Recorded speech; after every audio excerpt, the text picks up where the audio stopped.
On a warm late morning Saturday, sunlight slipped through the lace curtains of a quiet little cafe on Willow Street, casting soft gold across empty tables and the gentle sway of fresh flowers placed at every corner.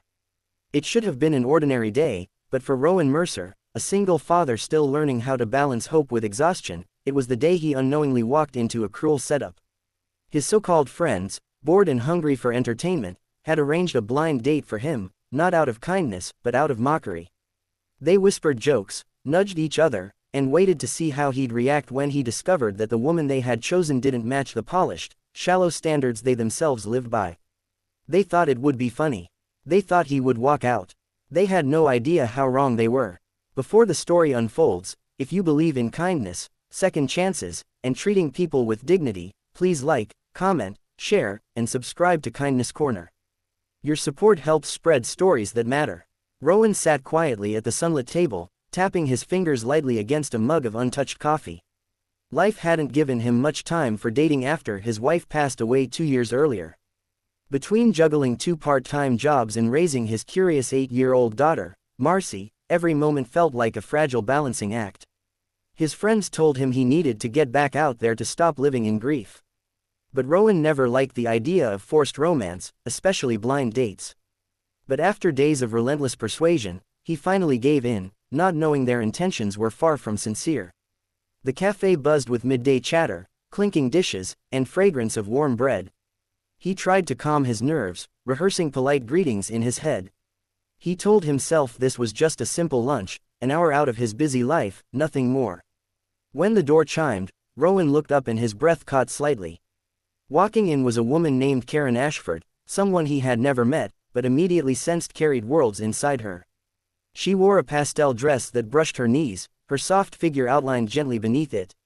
Her bright, nervous smile trembled as though she had prepared herself for disappointment yet again. Karen was overweight, something society never failed to remind her of, and she carried it with a quiet ache she tried her best to hide. She hesitated at the entrance, scanning the room for a familiar face until the hostess pointed her toward Rowan's table. The men at the back, Rowan's so-called friends, nudged each other with stifled laughter, clearly waiting for the moment he would betray the disgust they expected. But Rowan didn't flinch. When Karen walked toward him, he stood without hesitation, offering her the most sincere smile he had worn in years. She blinked, unsure, surprised by his warmth. They sat across from each other, sunlight glazing the space between them, and Rowan noticed the way her hands shook slightly as she settled into her chair. He saw the way her eyes flicked around nervously, expecting rejection. He recognized that feeling because he had lived it, too. The weight of being judged without being known, the weight of being dismissed without being understood. For the first few minutes, their conversation was tender but cautious.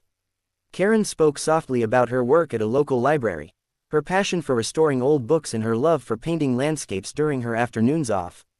Rowan listened intently, genuinely captivated by the gentle strength she carried. He told her about Marcy, about the struggles of raising a daughter alone, about how he missed adult conversations that weren't about homework, grocery lists, or unpaid bills. As they spoke, something shifted. 2 wounded hearts quietly recognizing each other's loneliness. Behind them, the men continued to watch, whispering cruel remarks, expecting Rowan to walk away at any moment. But instead, Rowan found himself wanting the conversation to continue. Karen gradually relaxed, her laughter emerging like sunlight breaking through clouds. She was intelligent, thoughtful, and surprisingly funny. And Rowan realized with every passing minute that the cruel joke wasn't on her. It was on him. His friends had underestimated him and in doing so revealed more about themselves than anyone else. Moments later, when Karen excused herself to the restroom, Rowan's friends approached his table wearing smirks wide enough to reveal their intentions. They teased him, nudged him, asking if he was done with the comedy show. For the first time in a long time, Rowan felt anger rise. Not the kind that lashes out, but the kind that comes from deep disappointment. When Karen returned, she sensed something was wrong. Her face fell, familiar pain flickering in her eyes. "It's okay," she whispered before even sitting down. "You don't have to pretend. People usually don't." Her voice trembled as she reached for her purse. But Rowan couldn't let her walk away like that. Not from him, and not because of them. In that moment, he stood again, turning toward his friends with a steady voice that silenced the cafe around them.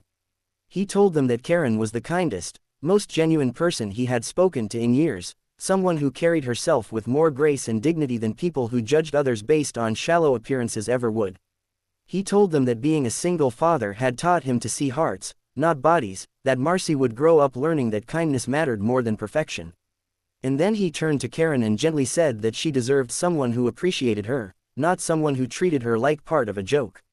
Tears welled in her eyes, not from hurt this time, but from the rare experience of being defended, being seen. A hush fell over the cafe. Even strangers watched, touched by the sincerity of his words. His friends, embarrassed and speechless, quietly slipped away. Rowan sat again, and Karen slowly took her seat, too, still trembling, still overwhelmed, but no longer alone. For the rest of the afternoon, they talked beneath the warm glow of midday sunlight.